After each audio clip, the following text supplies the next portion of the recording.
Hello, everybody. I'm Pamela Marshall, the author of The Art of Forgiveness, and today is launch day. Listen, this book has been very powerful for me, and I know it will be for you. But I don't know if I would have written this book if my parents were still alive. Um, I grew up in a time when you talked about how things impact other people. While names have changed to protect the innocent or guilty, the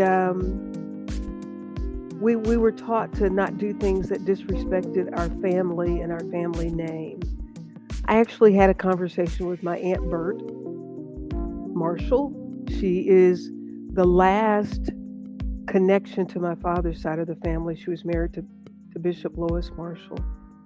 Talk to her and let some of my family members know some of the details of the book because it is telling of the journey that I've gone through, and I know that we can do the purpose-driven life. We can do all kinds of other books, but if you have not come to that place of truly releasing and forgiving, it's impossible to be in your purpose. You may be in it, but you're not living it to the fullest. I do want to thank all of those who have been so kind to pre order the book. The book will be, the orders will be placed and then they will come to me and then I will autograph them. So if you have not gotten your copy of The Art of Forgiveness, I encourage you to do so. And all of those who have hosted book talks over the last few weeks, um, so that we can talk more about the art of forgiveness. I thank them as well. This book came about after a conversation with my older sister who had polio, and she's an artist. And I asked her, when did you know that you knew how to do this art that you do? And she does it so well. And she said, after I forgave.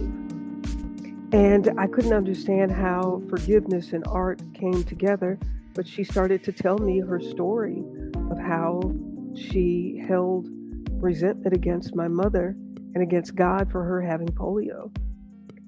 And then the next morning when I woke up with tears streaming down my cheeks, it was like, God, who have I not forgiven? What is it that I am standing in the way of in my life that I came here to do? Because you have an assignment, and the only one that can block that assignment is you. And it gets blocked because of things that we don't understand. We don't understand our journey. And just as you have a journey, everybody in your life has a journey. And if we don't take their journey personal, then it can impact ours.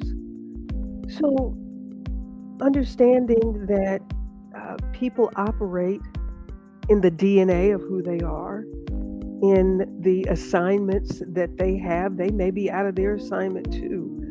And so we get impacted by people who are having their own challenges, but we tend to take it personal.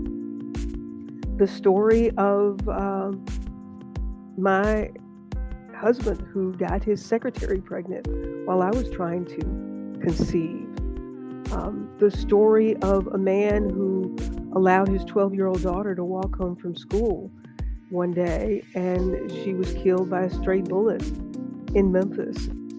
His journey to someday, one day he was able to go to the jail, to the prison, and visit the young man who took his 12-year-old daughter's life. And he said, I realized that we were both in need of forgiveness. I needed to forgive him, and he needed forgiveness for what had happened with the shooting. This journey of peace and healing through forgiveness, when I read that this emotion of unforgiveness and all of these emotions that come along with unforgiveness, whether it's bitterness, whether it's anger, whether it is bitter anger, resentment, and things that cause us self-doubt. All of those things impact how we move forward in life. And by not releasing the things that we need to release, do you understand that you are now allowing somebody else to dictate what your life is going to be like, as opposed to living in the promises of Jeremiah? I know the plans that I have for you, plans to bless you, plans to prosper you. And then understanding forgiveness for ourselves. And when we understand forgiveness for ourselves, then we understand that we have to forgive others in the same way. When Jesus was asked, how many times should we do that? And Jesus said 70 times 70. And then all of the scriptures that point to us being at peace and being quick to forgive. The first page in the book is a scripture from Psalms 119, verse 165. It says, great peace have they which love thy law, and nothing shall offend them. I want to be in that place where nothing offends me, because when I'm not offended, then I don't have to forgive you for what you've done, because you didn't offend me. And when I take me out of the picture, I don't belong to me, I don't belong to you. When I take me out of the picture and realize that whatever offense you've done, that is something that you have to give an account for.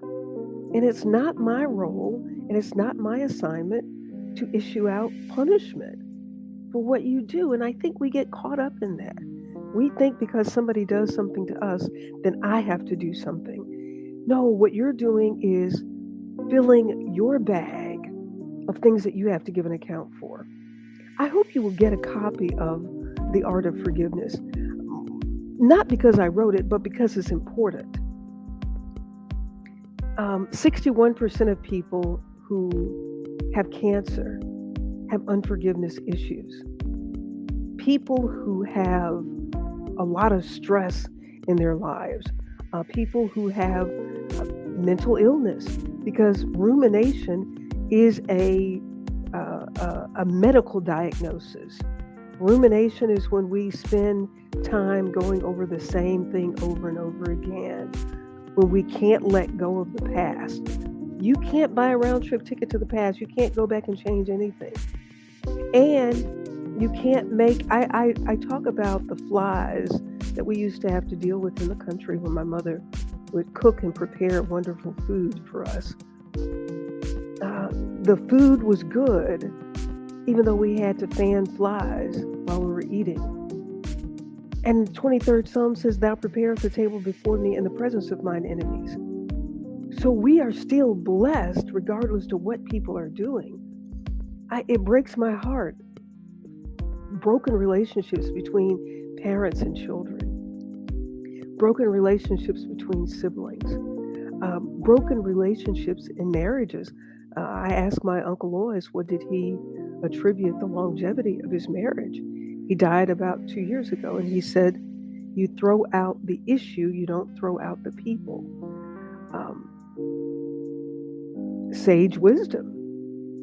But because we are determined that nobody is going to do anything to us, and I'm not going to let anybody run over me. Well, I'm not suggesting that you let anybody run over you, because there are 8 billion people in the world. And if you think they're running over you, get out of their way, move.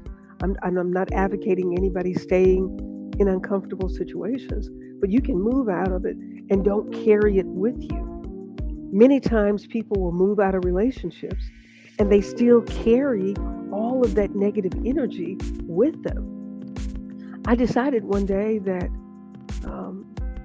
if I was still going to be thinking about my ex-husband and the woman that he got pregnant while we were married and I was trying to conceive, if I was going to be thinking about that all the time and it was very consuming, then I might as well still be in the marriage with him, because he's consuming my thoughts. And we are to be in the mind of Christ. And so how do we be in the mind of Christ if we're over and over again thinking about things that other broken people have done? Because we all have sinned and fallen short. We're born in sin and shaped in iniquity. And if you truly understand what that means, you have an appreciation for when you see people being who they are in their DNA. We come to relationships with an expectation that people are going to honor our list of priorities. Well, that's one of the things that we cannot do. We can't list other people's priorities, but we think that we can, or we want something in exchange for our love, for our loyalty, for our devotion. But look at the Christ child that went to Calvary and loved us so much and crucified for us. And how have we fallen short in that relationship of not honoring that relationship? Because certainly that was love. And in order for us to recognize how we are to behave in these relationships, and we are to forgive, to release, and let go, it is not just about, this book is not just about stories. However, there are stories there. It's not just about people. However, there are people there. The art of forgiveness is about understanding the philosophy and the principles behind forgiveness. And if you just take the names off the people, because pain is pain, and understanding that in this journey, we're all going to encounter that.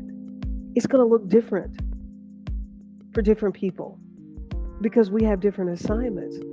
You're not going to get through this journey without going through pain, but we have to pass on these assignments.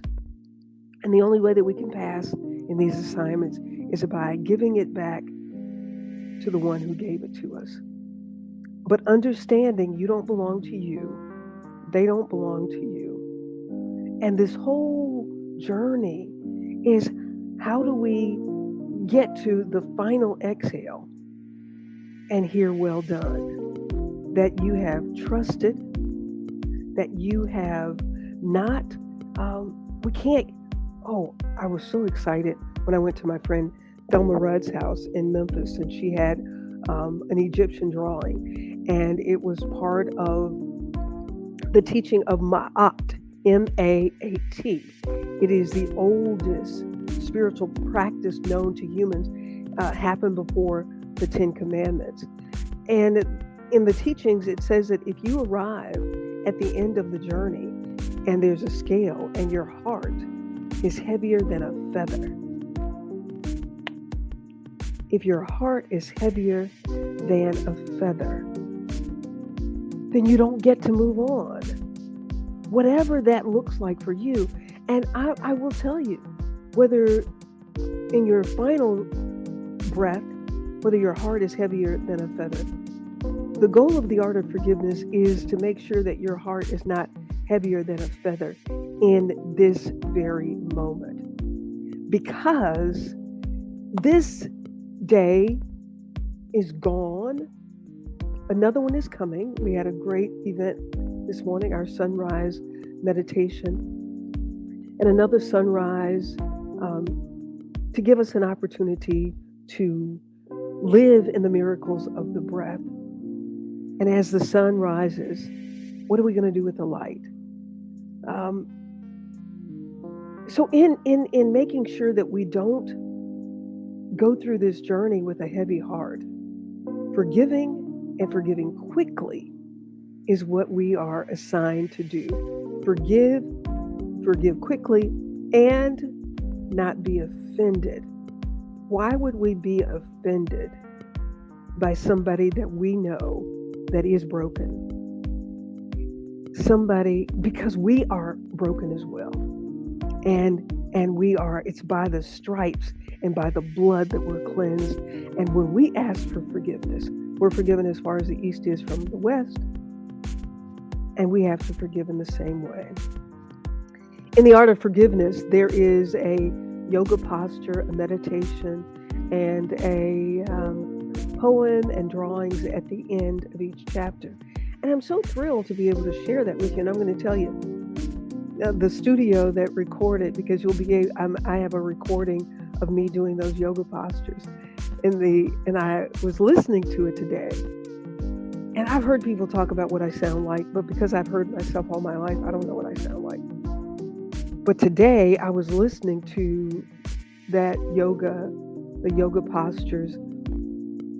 As I was doing them, I woke up with my forehead on the table. Now, mind you, I had to be up at 3:45 this morning because we had the sunrise Peace Takes Practice event and had to meet the television station at 4:45. So I was tired, but I didn't even realize that I had fallen asleep. So that's one of the bonuses of this book is that you will get yoga postures, me doing the yoga postures and the audio. And if it will do for you what it did for me today, oh my goodness, my head was down on the table. Uh, so if you have not gotten your copy of The Art of Forgiveness, I encourage you to do that. You can go to my website at www.PamelaDMarshall.com, and it makes a wonderful gift. We are heading into the holiday season, but just to share this because forgiveness, I believe forgiveness is the final exam of this journey. It is your final exam because in order to do it, to forgive, to release, we reduce our ego and we understand that everything that we are entitled to, that we're supposed to give it in the same manner. We want to be forgiven. And the scripture actually says that if we don't forgive, that God is not even going to hear our prayers. And we don't want that. So I encourage you, The Art of Forgiveness, it is an expression of peace. Thank you so much for joining me. Thank you for liking and sharing. If you're watching this on YouTube, please subscribe to our channel. I will see you next time, and you keep on enjoying the moments of your breath. I'm Pamela Marshall at the Wellness Radio TV and at the Wellness Radio TV podcast. Remember, there is healing at the well. Make it a fantastic moment. Peace takes practice.